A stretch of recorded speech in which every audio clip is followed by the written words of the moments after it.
Deep beneath the ocean's unforgiving waves lies a ghost from the past, a legendary Spanish galleon, laden with unimaginable riches, lost for centuries.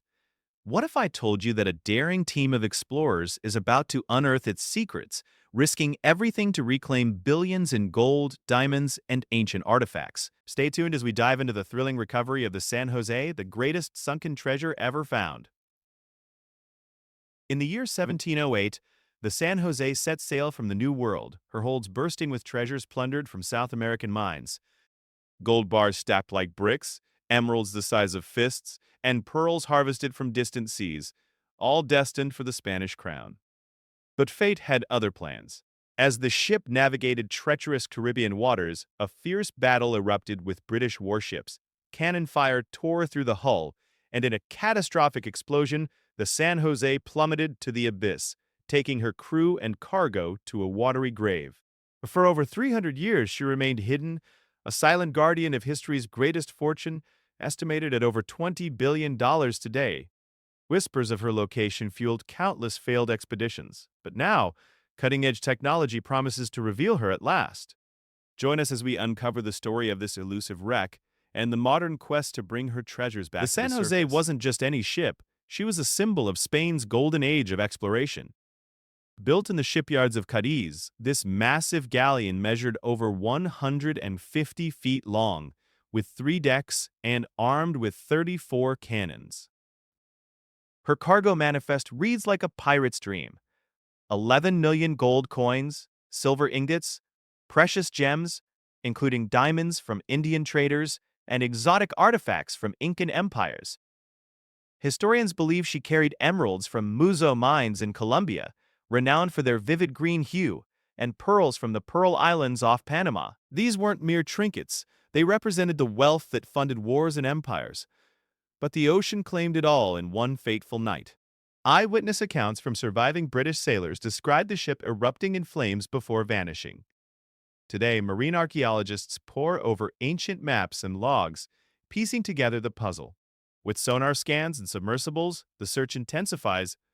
Will this be the expedition that succeeds where others failed? June 8, 1708, the Battle of Baru unfolds off the coast of Cartagena.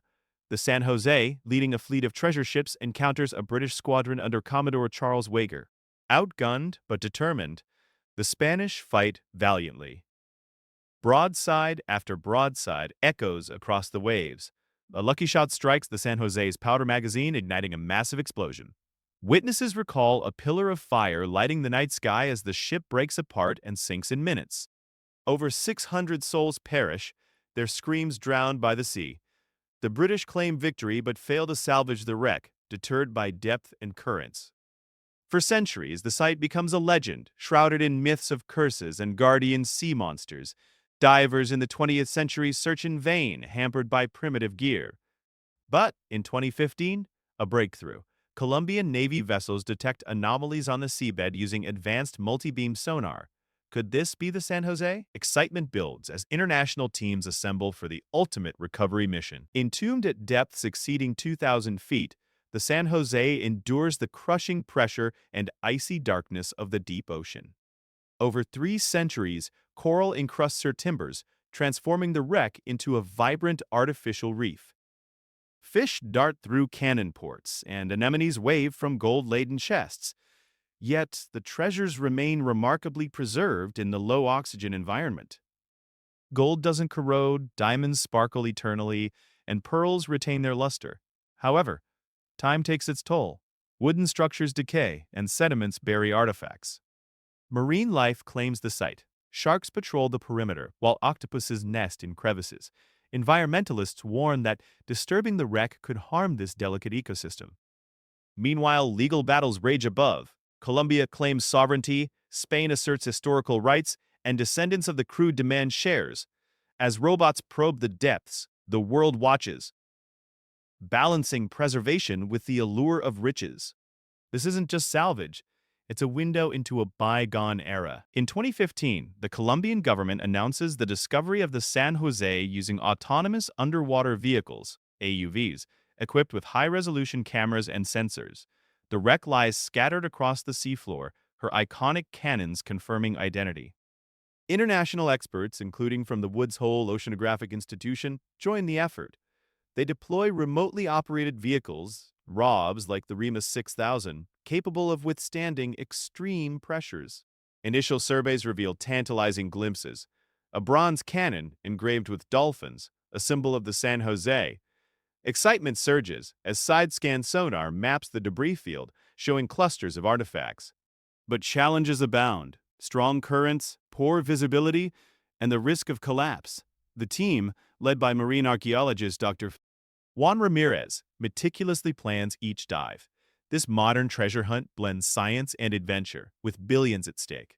As footage beams to the surface, the world holds its breath. What secrets will the deep reveal next? Meet the intrepid team behind the San Jose recovery, a mix of archaeologists, engineers, and deep-sea divers from around the globe. Dr. Ben? Elena Vargas, a Colombian historian, deciphers ancient manifests.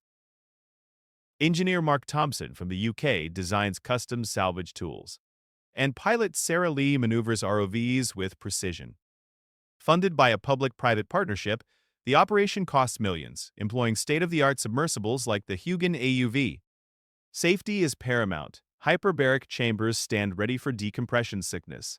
The team faces psychological strains too: isolation, the eerie silence of the deep, and the weight of history. Personal stories emerge.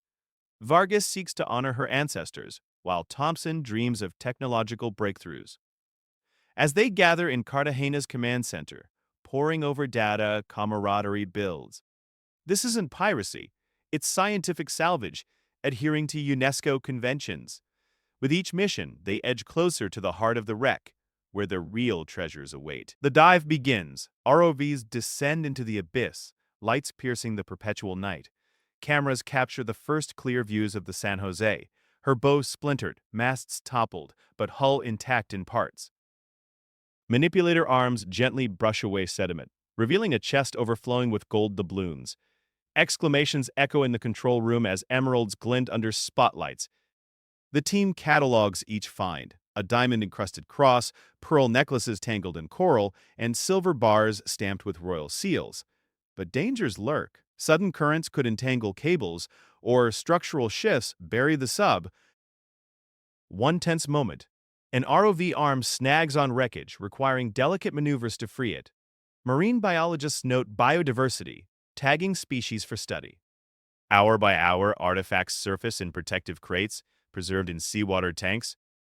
This phase tests endurance, with shifts around the clock. The ocean yields its prizes reluctantly, but the haul grows, proving the legends true. As recovery intensifies, the treasures pour forth: over 100 gold ingots, thousands of coins minted in Potosi, and gems valued in the hundreds of millions. A standout find: a massive emerald ring, possibly belonging to a viceroy. That burned to you for a...